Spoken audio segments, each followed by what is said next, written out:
question for you. Okay, it's autumn. What are you thinking? What are you feeling?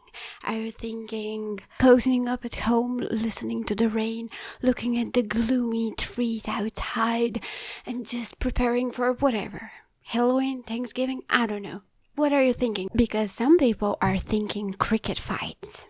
Yeah, and I'm not talking about a sport. Hi, welcome. This is Dusky Talks. Here we talk about anything cultural or historical that caught my attention and that I felt like sharing with you. Today we're talking about cricket. Okay, so this started a while back. I've talked about is that my family and I visited an Asian art museum in this Greek island, Corfu. I saw there in the Chinese section a cricket cage, and I was like, why? Why is that here? And I don't know, like, I've watched Mulan and I've seen the cricket there, but it never occurred to me that crickets were kept as pets, or, I just didn't think of that cricket lore of why was this cricket there. But I was just like, oh, that's a cute cricket in a Disney movie. Oh, well, it turns out that crickets have a long history in China. I'm gonna need you to imagine that you are in the Tang Dynasty. We've been there before in one of my previous videos.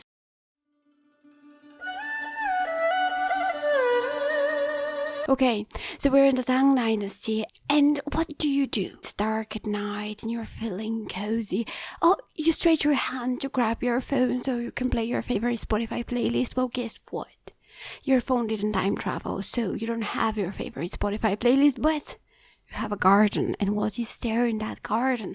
Crickets. Yeah, there are crickets. So you're like, I'm gonna have that cricket. And you get a cage, and you get that cricket, and you and this cricket forever together until it dies. They have a very short lifespan. That's why they didn't work as Western pets, because Western people have I don't know, it's just Western people, but some people have attachment to animals for a long period of time, and they just grow this bond, and they're not going to be happy to have their pet die in 2 months. But the Chinese didn't view it like that, and yet they did love their pet crickets very much. So don't get it twisted. Pet crickets are important. It just work differently, different cultures, different understandings.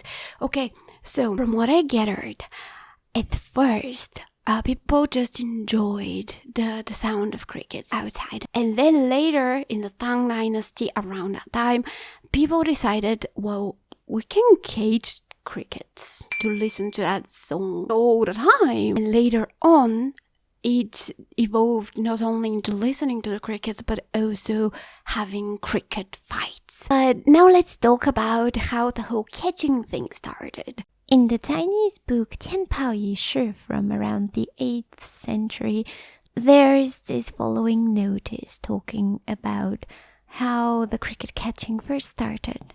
Whenever the autumnal season arrives, the ladies of the palace catch crickets in small golden cages. These, with the cricket enclosed in them, they place near their pillows, and during the night hearken to the voices of the insects. This custom was imitated by all people. Now let's talk about our homes, because a cricket is living better than you, trust me, and eating better than you, by the way. But anyways, okay, so let me tell you about their homes. They had several types of homes.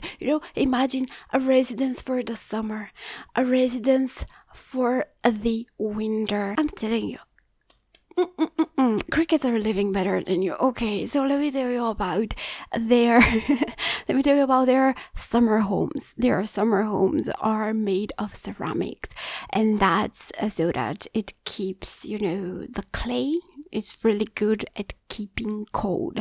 And crickets are little sensitive creatures, so they do not like overheating, but they do not like freezing either. So just a chilly place, like a ceramic, they look kind of like boxes. I'll place pictures, you're gonna see. Is very appropriate for them, and they would have bowls for their food and for their water.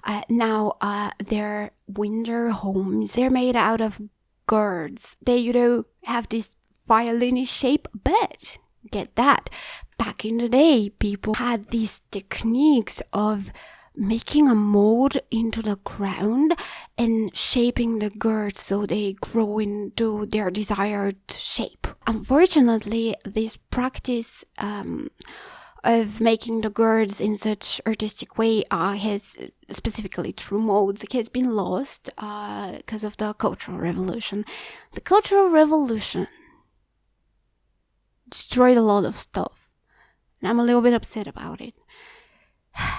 But I guess I should be appreciative that some of them remain to this day and survived. I don't know. It really, it hurts my heart and it pains me when there is some conflict and they decide, let's destroy literature, culture, artifacts. It's please stop. But that is life. It's happened and it will keep happening. I'm sorry, I gloomed up the atmosphere. Let's continue. Okay, going back to the topic of the gourds. You know what their covers were made of? They were made of very interesting materials like jade, elephant or walrus ivory, and coconut shells. And they were all decorated in those beautiful, intricate designs that often included floral designs or dragons, lions, and all sorts of animals and vines. And they would be made in such a way that there is good acoustics, so you can hear the cricket better. So not only did they catch the cricket, they enhanced the cricket. Another way of enhancing a cricket's musical abilities, I found this one a little bit, but it doesn't harm them apparently. It's, crickets have this ear drum looking thing at the side of their legs, and they would grab it like the cricket, and they would get a needle with the blunt end, and they would put it near a candle and get some wax, and they would wax up that place, and apparently it enhances the sound. Since it doesn't harm the crickets, that's cool. It sounded a little ugh, but if it works, it works. I don't know. So the cricket will live there in the gourds, and guess where they kept it? Several places, but they would keep it. It was described in the book they would keep it in their bosom. And I'm it's been a while since I read that word. But yeah, they would just put it inside their garment and they would walk around. And it is said that it wasn't unusual to hear a person walking around and this chirping sound coming off of them.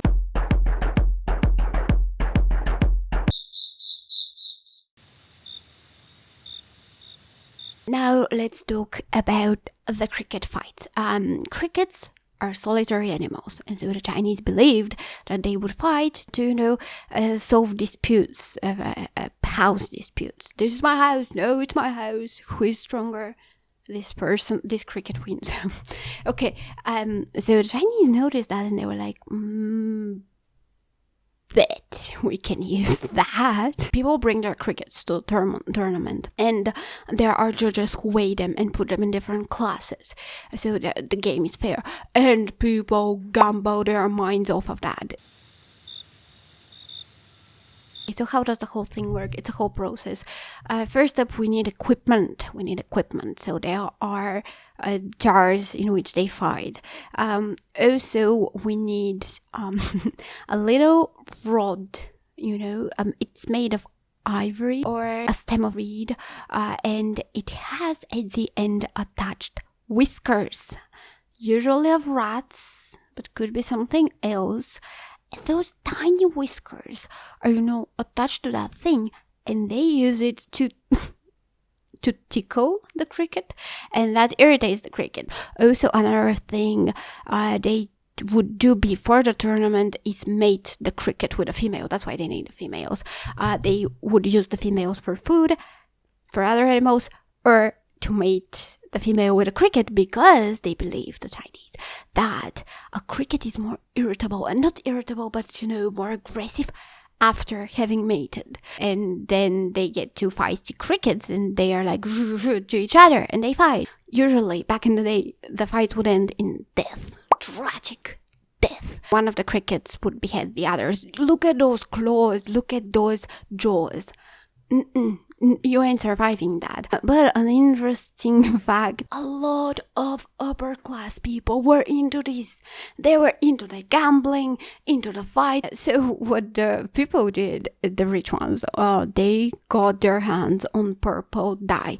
Now, if you know anything about purple dye, it is super difficult. Like before somebody invented it synthetically, I remember there was a whole story about this. This was an accident. It was something cool. But anyways, before that time period, it was very difficult to get purple dye. So they would mark their crickets, do ornaments on them. Ooh, purple dye. Ooh, you look pretty. Oh, you're my pretty cricket. But turns out it caused them trouble breathing, so people abolished this practice immediately. So instead, they decided that they're gonna channel all their resources towards feeding them. So that's why I told you that a cricket is eating better than you. A cricket's diet ranges from cucumber and lettuce in the summer, domesticated chestnuts, yellow beans during autumn, and even sometimes chopped fish and honey. And on the topic of the cricket's health, Loafer says this: if the crickets are sick from overeating, they're eating so well they overeating. Okay, so if the crickets are sick from overeating, they are fed on a kind of red insect. If sickness arises from cold, they get mosquitoes. If from heat, shoots of green pea are given to them. A kind of butterfly, known as bamboo butterfly, is administered for difficulty in breathing. In a word, they are cared for like pet babies. So cute, don't you think? And on the topic of mosquitoes, I read something bizarre. It was in a Korean source. Bizarre. They said that it is believed that human blood enhances the health of a cricket, makes it stronger. And okay, what do you think? What do you think people would do with that knowledge? Do you think that they would prickle themselves on a needle and squeeze a few blood drops into their bowl and be like, okay, you eat, little cricket?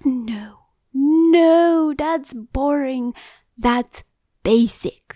They would catch mosquitoes, let the mosquitoes suck from their blood, and feed the crickets mosquitoes with human blood.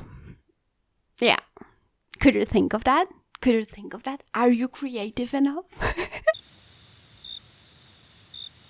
After a tournament, if a cricketer had been fighting for a long time and has lots of victories, happens to die, because such things happen, it would sometimes, in some cases, be put in a silver coffin and have a proper burial. As for what happens with a victorious cricket, such occasion is met with lavish celebrations, and the cricket even has its name inscribed on an ivory tablet, sometimes in gold. And in current day and age, such occasion is also taken seriously, and people have medals, golden cups, and the owners of the crickets talk about how it's all about honor and how great it feels to be a proud owner of successful warrior cricket. Now, something that I really enjoy doing is finding a cultural aspect important for certain people and going to stories to see how it is described there. It tells you a lot about the perception of people towards this certain aspect, and it's really curious to see. Let's talk about one Chinese cricket story. It's a little bit grim, so be prepared. It is about this official who sold his best horse to acquire a fighting cricket, and he brought the cricket home, and he left it there, and his wife was a little bit too curious, and she was like, let me just open and see, let me see what's the fuss all about. And she opened the little home of the cricket, and it jumped out, and there was a rooster nearby, and it ate the cricket. It ate the expensive cricket. And the wife was so devastated that she just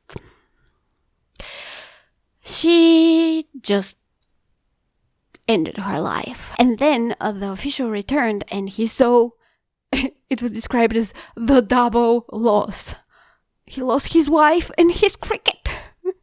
But no, I understand. And he offed his life as well. And the Chinese narrator of this story adds this little cheeky little thing. He says, "Who would have imagined that the graceful singer of the fields might provoke a tragedy like this?" Even in such a short anecdote, we can easily see the value that crickets held in society, as well as a bit of a grim but playful take on people who might have been a little bit too involved in the cricket lifestyle, crossing the boundaries of self-preservation. Another curious detail present in these and other tales is that of the rooster eating the cricket. I suppose they really did have an issue with keeping those small creatures safe at all times. And I really wonder how many cricket warriors were lost in non-fight related accidents. Either way, it's fascinating that the tradition of keeping crickets has been preserved for so many centuries. And I hope that it will continue inspiring artistry and craftsmanship that is related to it for the years ahead. But yeah, that's pretty much it, guys. I hope you enjoyed this cricket adventure research time. And I have a final question for you. How do you view cricket in your culture? It would be really interesting to hear. Thanks for listening. I hope you had fun. And I'll catch you all later. Bye.